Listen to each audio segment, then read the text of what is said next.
Para dar continuidade a esta aula inaugural, convidamos as autoridades que compõem a mesa de honra, à exceção da professora doutora Rosemary Laurindo, para que ocupem seus lugares junto à plateia.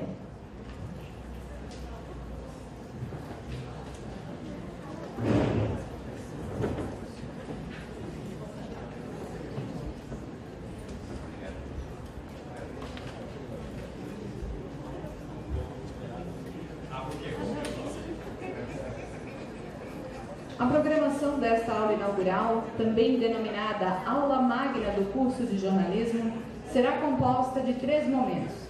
O primeiro com o professor doutor José Marques de Mello, sob o tema O Ensino do Jornalismo. O segundo com o professor Antônio Hoffeld, com o tema Necessidade e Possibilidade de uma História dos Mídias. E o terceiro será uma mesa de debate com os profissionais do mercado e acadêmicos aqui presentes. Inicialmente, teremos então a palestra O Ensino do Jornalismo, com o professor doutor José Marques de Mello. O professor José Marques, como o professor Natel já falou, é professor emérito da USP e diretor da Cátedra da Unesco de Comunicação. É o primeiro doutor em jornalismo no Brasil. Para conhecermos um pouquinho mais do professor, gostaríamos de que fosse exibido um vídeo no telão. A primeira turma do curso de jornalismo da FURB recebeu do professor José Marques de Mello mais de 150 livros de comunicação. Marques de Mello foi o primeiro doutor em jornalismo titulado por Universidade Brasileira. O jornalista também foi um dos fundadores da Escola de Comunicação e Arte da USP, a ECA. O professor José Marques de Mello, ele é um entusiasta, da área acadêmica do jornalismo, da comunicação de forma geral e, em particular, do jornalismo, e temos aqui na FURB, inaugurando o nosso curso e oferecendo essa doação de livros, é uma honra muito grande. Os calouros de jornalismo levaram os 150 títulos para a biblioteca da FURB, a segunda maior do estado de Santa Catarina. De suma importância para a universidade, para o curso de jornalismo, acredito eu, com a primeira turma, essa doação do professor Marques. Acho que é algo muito importante realmente, que vai enriquecer certamente as futuras pesquisas na área de comunicação da nossa universidade. A aula inaugural com o Dr. Marques de Mello acontece no dia 6 de março, às 7 horas da noite, no Bloco J, Campus 1 da FURB. Obrigado, professor Marques de Mello. A primeira turma de jornalismo da FURB agradece.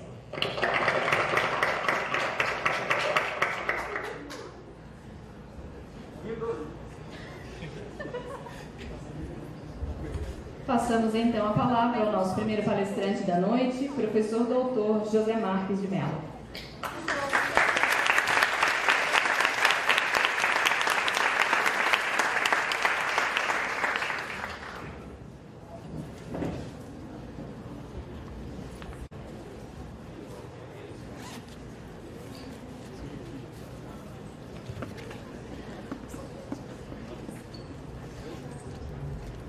Boa noite a todos e a todas. Eu vim começar a minha palestra, aula, discurso, comunicação de forma mais formal. Mas como vocês estão vendo aqui, eu estou mais para Marrakech do que para Bagdá.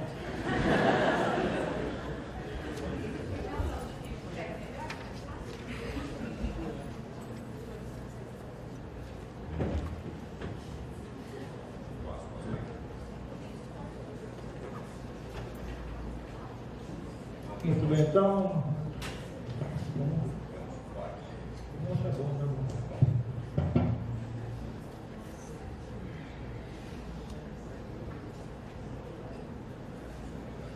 Bom, eu vou tentar fazer aqui a minha apresentação seguindo o PowerPoint, o que facilita para vocês entenderem o que eu quero dizer e, ao mesmo tempo, me permite não sair do script. Eu muitas vezes tenho mania de dizer coisas que são inconvenientes. Então, se eu disser algum aqui, vocês já vão fazer o desconto.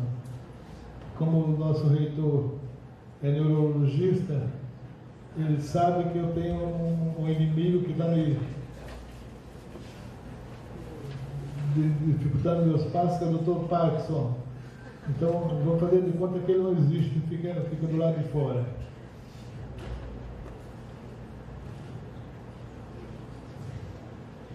Muito bem, então quero começar dizendo o que já está óbvio, por que eu aceitei vir aqui, mesmo nessas condições que não são as melhores possíveis. Eu gostaria de estar naquele desempenho que eu estive aqui quando fui convidado para ajudar a criar o curso de Publicidade e Propaganda, mas como a gente não controla tudo, eu terminei aceitando de prevenir a Rosemary, que ia ter muita dificuldade de vir aqui, porque trata-se do primeiro curso do país, quero repetir o que já foi dito, que aplica as novas diretrizes do Ministério da Educação. As diretrizes foram batalhadas durante 5 anos. Há 5 anos atrás, eu recebi um convite do ministro Fernando Haddad, lá no gabinete dele. Primeiro ele me telefonou e disse que queria que eu viesse a Brasília para comandar essas diretrizes. Eu disse: olha, eu já estou muito velho, já estou fora de forma, convido alguém mais jovem. Dei 10 nomes a ele. Ele depois me telefonou e disse: olha, os 10 nomes recusaram, disseram que o senhor tem que aceitar. Então eu fui a Brasília, tivemos uma longa conversa no gabinete. Eu disse a ele: eu vou lhe fazer algumas perguntas e são exatamente as mesmas perguntas que eu fiz aqui 20 ou 30 anos atrás ao ministro que estava sentado aqui nessa mesa. Disse: quem era o ministro? Eu digo: Marco Maciel. Marco Maciel foi meu colega de turma na Universidade Federal de Pernambuco, e só depois que eu me entendi com ele é que eu aceitei uma missão no governo Sarney. Nós estamos no período de transição da ditadura militar para o governo civil. Eu fiz ele as mesmas perguntas, que era exatamente sobre que liberdade eu teria para presidir essa comissão. Então, como ele me garantiu que eu teria inteira liberdade de ação, eu aceitei o convite. E ele cumpriu todos os compromissos que assumiu comigo. Eu trabalhei nessas diretrizes de maneira a reviver esse processo de elaboração de estruturas curriculares do MEC. O MEC, durante muitos anos, se tornou uma casa que fabricava grades curriculares. E essas grades curriculares, na minha maneira de ver, elas aprisionavam os estudantes. Eles não tinham condições de trabalhar, porque tudo tinha uma grade, e essa grade era usada pelos fiscais do MEC que iam na Faculdade de Educação Arthur de Ordem, pelos professores que brigavam para ter os seus lugares na grade, e todo mundo preocupado com a grade, menos com os estudantes. Então, a nossa diretriz, ao elaborar essas diretrizes, foi exatamente ouvir a sociedade. Nem eu fui impor o meu ponto de vista, as diretrizes foram aprovadas necessariamente não coincidem com meus pontos de vista, mas foram 8 pessoas, 8 cabeças que trabalharam, fizemos 3 audiências públicas, ouvimos quem quis se manifestar, e o resultado dessas diretrizes foram apresentadas ao ministro, que mandou para o Conselho Nacional da Educação. O Conselho levou 5 anos refletindo sobre as diretrizes. E, para surpresa minha, as diretrizes foram aprovadas quase integralmente.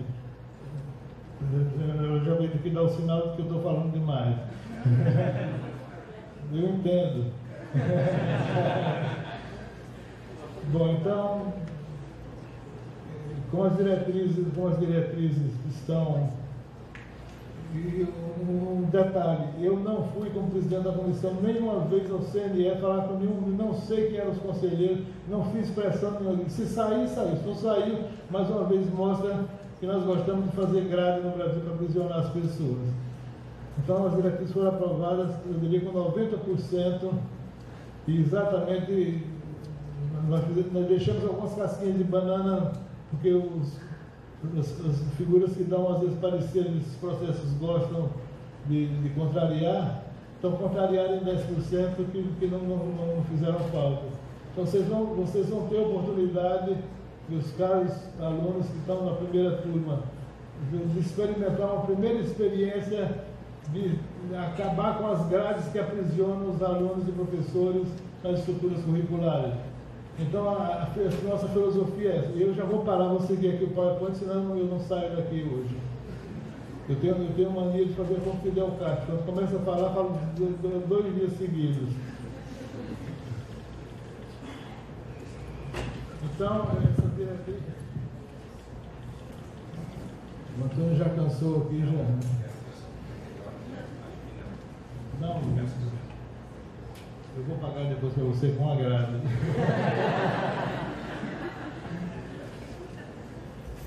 Então, a filosofia é essa. As diretrizes são feitas com a finalidade de facilitar a vida das pessoas. E nós devemos levar em consideração as demandas da sociedade, da comunidade e, sobretudo, dos educandos. Eu sou discípulo de Paulo Freire. A gente não pode educar sem se educar primeiro com os nossos educandos. O que não significa fazer populismo. Significa saber quais são as necessidades que se tem naquele momento. Então eu aceitei vir aqui a Blumenau com essas 2 finalidades. Em primeiro lugar, porque eu queria prestigiar a instituição que decidiu aplicar essas diretrizes e vai servir de modelo para o país inteiro. Não se esqueçam disso. Vocês vão ser chamados aí para explicar o que é que estão fazendo aqui. Se não fizerem muito bem, vocês podem depois ser rechaçados. Então tem também o outro lado da questão. E a segunda razão foi para homenagear a minha querida Rosimere Laurindo, que fez agora sofreu durante 2 anos comigo lá no pós-doutorado. Acho que ela agora só vai querer fazer pós-doutorado daqui a 20, porque eu também já não estarei mais aqui. Então, homenageá-la. Não vou repetir aquilo que o reitor já disse, eu assino embaixo tudo que ele falou sobre Rosemary. Ela tirou a fotografia que estava ali no quadro, que a minha secretária havia colocado, depois ela vai reintroduzir aí. E a terceira razão pela qual eu fiquei muito honrado em vir aqui foi exatamente para participar de uma solenidade histórica. Porque Santa Catarina teve um papel muito importante. Eu não li aquele artigo daquela aluna que pedia para fazer faculdade aqui, mas eu venho acompanhando as declarações de Gustavo Lacerda, que é um catarinense, era uma figura interessante. Ele era militar dos escalões inferiores e era socialista. E ele era repórter. E ele então fundou a Associação Brasileira de Imprensa em 1908, no Rio de Janeiro, com uma meia dúzia de pessoas como ele, que diziam que catavam lixo nas ruas, porque o que faziam os repórteres naquela época, como hoje também, vão lá, catam o lixo e levam para os redatores da forma final. Então dizia assim, precisamos criar escolas que formem esses novos profissionais, para eles não serem vítimas daquilo que está sendo feito hoje. E ele já tinha conhecimento do que estava ocorrendo nos Estados Unidos e na Europa. Só que os Estados Unidos e a Europa, a França, a Alemanha e várias universidades americanas, elas instalaram os seus cursos no começo do século. E aqui no Brasil nós temos que esperar 40 anos, porque o Brasil é um país muito interessante. Quando a gente tem qualquer pleito que não quer resolver, passa para o Estado. Foi o que fizeram os jornalistas. Em 1908, Gustavo Lacerda sugeriu criar uma escola de jornalismo. Essa escola não foi instalada e foram então o gabinete do ministro da Educação pedir que ele tomasse providências. 10 anos depois, em 1918, quando se realiza o primeiro Congresso Brasileiro de Jornalistas, esse pleito voltou, eles foram de novo ao Ministério da Educação, que vamos chamar os canais competentes e encaminhar para lá. E assim fizeram, de modo que em 1930 Getúlio Vargas cria por lei o curso de jornalismo, mas diz assim que as despesas devem correr por conta dos estados e municípios. Ele tinha já sambarcado todos os impostos da nação no Ministério da Fazenda e mandou que os municípios e que os estados, se estavam ótimos, pagassem a despesa. De modo que só foi surgir nos anos 40, no final da década de 40, por iniciativa de um empresário. Foi o senhor Casper Lindo que instalou a primeira escola de jornalismo. Depois, então, no ano seguinte, veio do Rio de Janeiro, em 48. Em Santa Catarina só foi ter acesso a isso em 79. E eu vou pular aqui para... Então, nós estamos agora vivendo aqui um momento singular no país, quando o jornalismo cidadão ganha força. Eu acho que o curso que vocês estão fazendo aqui é um curso que, na verdade, pode ser uma referência para os futuros praticantes do ofício. Mas vocês têm uma decisão que vocês vão tomar. Acho que o reitor aqui já antecipou. E eu quero, na verdade, dizer que, como neurologista amador, eu acho que ele me deu aqui, pegou a questão essencial. Vocês vão ter que fazer uma opção. Vocês que estão nesse turno vão querer triunfar, subir a escada weberiana, depois a Rosemary e os professores vão explicar a vocês o que é isso. E a escala weberiana inevitavelmente leva a servir aos donos do poder, como de alguma maneira o Moacir Ferreira mostra nesse livro dele. Ou então, vocês vão ter que fazer outra opção, que é servir a comunidade, permanecendo fiéis ao bem comum de Luiz Beltrão, ao bem comum beltraniano. Mas nesse itinerário, vocês não deixem, não esqueçam, vocês vão ter que resistir às forças obscurantistas que ameaçam a integridade dos agentes de expressão noticiosa. E nesse processo tombaram muitos deles. Então aqui eu quis mostrar só alguns casos emblemáticos, começando com o primeiro jornalista que foi fuzilado, foi Frei Caneca, no século XIX. No século passado tivemos Vladimir Herzog, há pouco tempo atrás de Kim Lopes, a semana passada Santiago Andrade. Não quero fazer terrorismo, mas de qualquer maneira é uma profissão difícil. Quando eu, há 50 e poucos anos atrás, decidi fazer jornalismo, fui ao meu pai e disse: papai, eu quero fazer jornalismo. Você não quer fazer jornalismo, menino? Você quer arrumar encrenca? Então, foi essa encrenca que vocês estão arrumando agora. É uma boa encrenca, vale a pena. Então eu quero falar aqui um pouquinho agora sobre o cerne da minha fala é essa. Eu digo que falar em jornalismo é redundante, falar em crise do jornalismo é redundante, porque nós estamos aqui vendo que essa questão da crise se recoloca de tempos em tempos e ela é reincidente. Então, uns 3 anos atrás, o professor Antônio Rolfo foi a Paris e encontrou lá o livro La Morte de Liberté, de Jacques Kayser. Então, há 50 e tantos anos ele já proclamava a morte da liberdade de imprensa. E vieram depois outras obras que tocaram na mesma tecla. De Karl Marx, uma figura interessante que viveu alguns anos em Paris, que você fala sobre a liberdade de imprensa e que às vezes alguns que se dizem marxistas esquecem que o que ele diz sobre liberdade de imprensa é exatamente diferente do que eles praticam. Aí já fica aí para vocês uma boa reflexão, para vocês verem entre o que se diz e o que se faz. Então, hoje nós temos duas correntes que dizem por que o jornalismo está em crise, vai desaparecer. Uns dizem que é por causa da mercantilização do produto, outros dizem que é por causa da politização do conteúdo informativo. Eu estou dando alguns highlights que vai ajudar vocês a pensarem depois e a cobrar do Clóvis, os professores, da Rosemary, isso é uma reflexão sobre tudo isso aqui. Então, na verdade, a crise está embutida no DNA do jornalismo. Porque o jornalismo não desaparecerá enquanto a humanidade continuar dependente da informação. Porque nós precisamos de informação para sobreviver a qualquer momento. Então, o Clóvis, fique tranquilo que aquele robô que foi criado aí, ele foi criado exatamente porque algum jornalista deu alguma informação que chegou lá no cientista que fez aquela pesquisa e que logo ele será desativado. Ou então vai ser mandado lá para a Ucrânia. Porque ele não quer passar nem pelas portas da Venezuela. Então, na verdade, nós temos um período hoje. Eu quero dar aqui uma tipologia, eu vou passar para a tipologia que eu queria colocar vocês aí. Então, nós temos isso é a tipologia do tempo: proto-jornalismo, o pré-jornalismo, o puro jornalismo, o pós-jornalismo, o para-jornalismo. E eu, o reitor já mostrou isso aqui aberto, vou dizer que o que eu desejo para vocês é que vocês venham numa época de um puta jornalismo.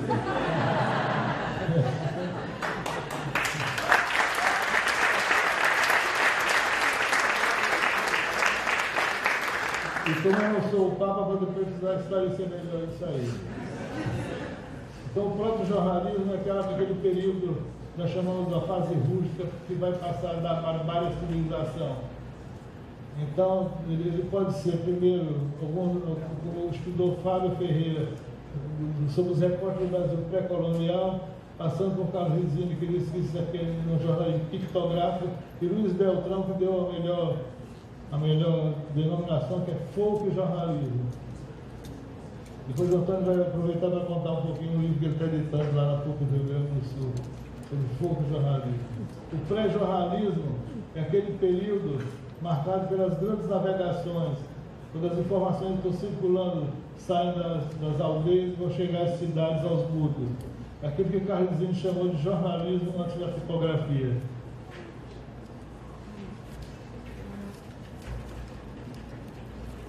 E o puro jornalismo, que foi uma expressão cunhada por Luiz Beltrão, Iniciação à Filosofia do Jornalismo, é o período da hegemonia da imprensa, quando a atividade jornalística não se confunde mais com a narrativa histórica. E nós vivemos hoje, segundo Beccheroni, que é um sociólogo italiano muito instigante, nós vivemos a época do pós-jornalismo, já não temos mais jornalismo, a revolução tecnológica permitiu disseminar muitas informações através dos outros meios de comunicação, sobretudo visuais, e o que tem, na verdade, ocorrido é um fortalecimento da opinião pública. Aquilo que o professor Manuel Chaval chama de império das fontes, revolução das fontes. Então, nós estamos nos encaminhando para um período em que predomina um para-jornalismo, além do jornalismo, que está no limite do século XXI, portanto, o período da convergência tecnológica, o período de humanizador. E o puta jornalismo é aquilo que eu espero que vocês façam, porque na verdade nós estamos precisando inventar uma fórmula que as pessoas se sintam melhor informadas e mais confortáveis, o que não ocorre hoje. Eu vou retomar isso adiante. Então, aqui eu vou passar agora para uma simbologia do jornalismo. Rosemary já estudou para seguir o tempo, né? Eu estou na Idade Média ainda, para chegar à Idade Média eu vou levar mais umas 3 horas.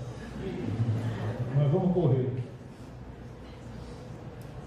Então nós temos aqui na fase que eu chamei de resquícios da Idade Média, aqui é uma blague, na verdade, deu fim da minha palestra da Idade Média e Idade Média. Nós temos então nesse período que restou o Esopo e o Pasquim. E para muitos de vocês que vivem nessa região aqui rica do país, isso aí não existe mais, mas se vocês forem do Nordeste, regiões mais atrasadas, vão encontrar. Não sabe o que é Esopo, então eu preciso fazer um seminário sobre o Esopo. E eu prometo a vocês que vou pagar todas as promessas que tenho feito para ficar bom. Depois alguém vai explicar isso aí. Então o Esopo, na verdade, o Luiz Beltrão foi quem trabalhou muito com isso. A tese de doutoramento de Luiz Beltrão na Universidade de Brasília foi exatamente sobre o Esopo. Ele disse que o Esopo é um veículo jornalístico. Então, eu não vou aqui explicar porque vocês vão estudar isso. Então, eu passo aqui. Então, o Pasquim, na verdade, tem sido muito recorrente na história brasileira. Não desapareceu. E nós temos aí alguns estudos, sobretudo, o que eu recomendo a vocês, é o estudo da Gioconda Mussolini, que estudou os Pasquim no litoral norte de São Paulo. Então eu não vim aqui para responder, eu vim aqui para confundir. Então nós estamos na fase seguinte, que exatamente são, como alguns autores trataram essa questão dos pasquins. O Rizinho chamou de jornalismo satírico, o Nelson Fernandes Sodré, com toda a sua autoridade de general de esquerda, esquecendo o deboche do poder autoritário, e que Isabel Lustosa, com o sarcasmo feminino, chamou de sarcasmo injurioso. Nós passamos depois para a Idade Mundo, que é aquele período marcado pelas navegações, que nós vamos ter muita polarização. No século XV, entre a carta e o cordel, e no século XVI, entre o catecismo e as cartilhas. Carlos Isidro foi quem melhor estudou esse período. Ele inventariou essa modalidade noticiosa da informação epistolar das citas manuscritas e deu muitas dicas para jornalistas que continuam fazendo isso hoje. Para o primeiro a fazer isso aqui no Brasil, o professor Antônio Ruff gosta muito, exatamente a carta de Belo Maio de Caminha, que foi Belo Maio de Caminha, o escrivão da frota comandada por Pedro Álvares Cabral, que em 1500 mandou uma carta ao rei de Portugal contando o que estava encontrando aqui. E ele, além de descrever umas ilhas desnudas que encontrou lá em Salvador, ele aproveitou para botar um pote escrito e pedir ao rei de Portugal que arrumasse um emprego para o genro dele. O nepotismo já começou nesse primeiro documento. Então, isso é uma expressão híbrida que continua ainda existindo hoje. E quem tem praticado muito são alguns repórteres talentosos, como Ricardo Couto, que acompanhou o presidente Lula nas suas campanhas em que foi derrotado, e ele depois fez essas cartas ao Brasil, e outras pessoas acompanham a mesma coisa. Agora eu vou aproveitar para dizer que o Ricardo Couto foi meu aluno na Universidade de São Paulo, e cursou os 2 primeiros anos do curso. No segundo ano ele me disse: professor, eu vou trancar a matrícula, conta com o meu apoio. Por quê? Porque eu passei 2 anos aqui e não aprendi nada. Ele tem toda a razão. E eu como chefe do curso, não posso fazer nada. Então, nesse currículo que está aí, nós vamos poder fazer alguma coisa. Porque os alunos passavam 2 anos esperando na antessala de jornalismo e o que ia ser jornalismo. Então, o jornalismo tem que ser estudado a partir do primeiro dia de aula. É assim que se aprende. Não só o jornalismo, tudo aquilo que está por dentro, por detrás, vocês vão ter que estudar. Então, voltamos aqui para o cordel. O cordel é uma manifestação jornalística que começou no período medieval, né, nos castelos medievais, e que, na verdade, era uma espécie de jornalismo universal, onde as pessoas se informavam e ao mesmo tempo se esclareciam. Essa manifestação, que era uma manifestação oral, ela foi verbalizada e escrita através de folhetos que são distribuídos nas feiras e que Luiz Beltrão estudou isso com muita profundidade na tese de doutorado dele, Fogo Comunicação. Então estamos aqui na segunda posição, que é o catecismo e as cartilhas. Então, no século XVI, nós temos aí uma imprensa que é disputada pelos evangelizadores e publicistas.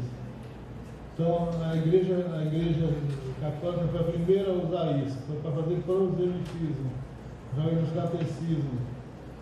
E aceitou isso enquanto se fazia proselitismo sem contestação. Quando Lutero e Calvino começaram a discutir os senões desse processo, então foi instituído a Inquisição, que não só queimou livros, mas queimou autores de livros. Fez churrasquinho, não diria aquele compositor aqui do Rio Grande do Sul, Teixeirinha, não é isso? Ainda bem que ele só fez churrasquinho de manhã, não do escritor. Então, chegamos a uma fase que exatamente essa da censura, da catequese adaptada. Então, o que fazem quando os jesuítas chegam no Brasil, que encontram uma indiada aí que não sabia português, não sabia latim, não sabia espanhol, então eles resolveram aprenderam a língua dos índios e fizeram então a adaptação através do teatro. E esse foi exatamente o processo que Anchieta usou para caracterizar os indígenas. Foi uma acomodação. Então, isso aí motivou no Brasil o seguinte, durante 2 séculos não se falava português no Brasil, falava-se a língua geral. Quando encontraram o ouro, aí pensaram, vamos impor o português agora, porque nós precisamos levar esse ouro todinho para colocar no mercado europeu, e os portugueses e os espanhóis simplesmente faziam o tráfico do ouro daquela região para, na verdade, o grande distribuidor do mercado, que é a Inglaterra, e de lá e adiante. A outra posição que nós vamos encontrar é entre a luneta e a lupa. Na verdade, marcado por uma censura muito rígida e a outra pelo crescimento do mercado. No século XVII, aqui, então, nós temos a censura vai amanhando.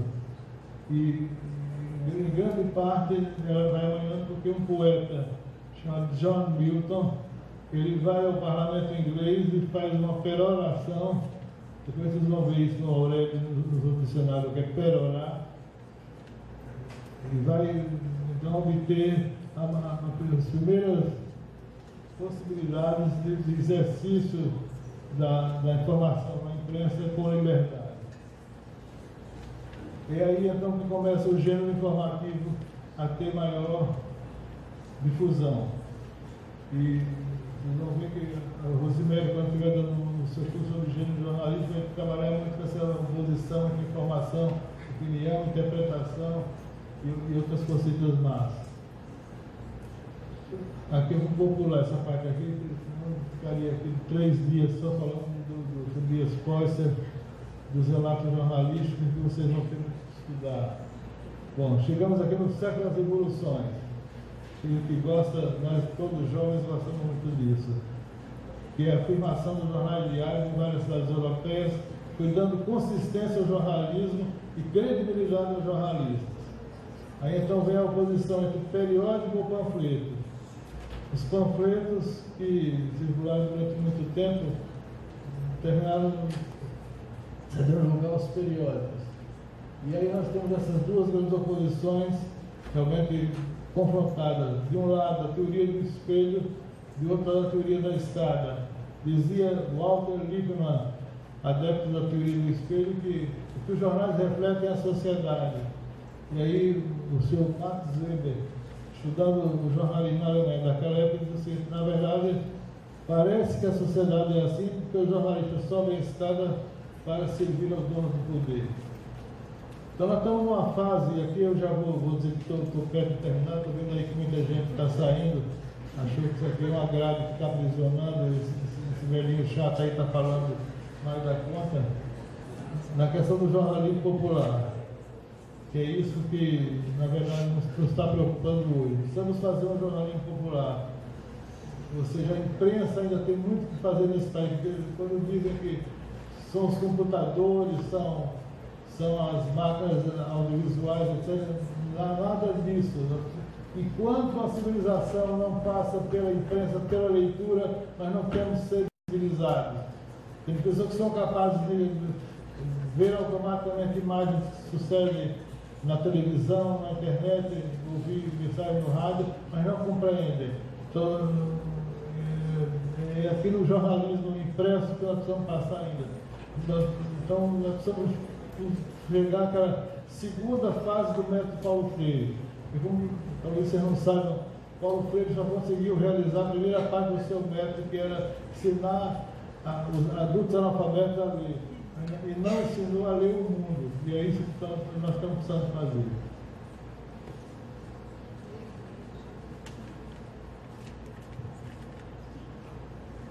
Então a questão que se apresenta no momento que nós estamos vivendo é exatamente essa: fazer um jornalismo popular que seja capaz de servir a opinião pública e ser, portanto, aquele que eu chamei de jornalismo polêmico, que é está predominando no século XXI, e ele está atualmente estabelecendo uma oposição entre os blogs, que são que a Cristiane Costa chamou de jornalismo faça você mesmo, que o Ricardo Douglas, com muita propriedade, chamou de jornalismo de resultados. Mas nós temos hoje também uma outra coisa que está predominando muito, que eu chamo de jornalismo sazonal. Depende muito mais da motivação do jornalista do que das demandas do mercado. Se vocês prestarem atenção nos jornais que estão circulando nesse período do carnaval, as notícias de televisão, vocês vão verificar que há uma sazonalidade muito interessante. Muita informação que aparentemente não tem o menor interesse, mas a gente presta atenção. E aí é que nós estamos verificando que o jornalismo está fugindo da mídia convencional, se refugiando, já dizia Luiz Beltrão, no livro de atualidade, como livros como que escreveu Aldário Dantas, o Luiz Macluf de Carvalho e tantos outros, mas que também você pode ter a oportunidade de fazer isso através de um civismo e grupalismo, como fez o Gílio Abra num livro dele chamado Saudações Caeté. Então, para não dizer que eu aqui vim só fazer um catálogo telefônico de obras de jornalistas, e que vocês não precisam ler tudo isso, vão ver que o jornalismo não é só brincadeira, mas é também profundidade. Então, a pergunta que eu deixo aqui é o que mudou no jornalismo. O que mudou no jornalismo foi a natureza das demandas.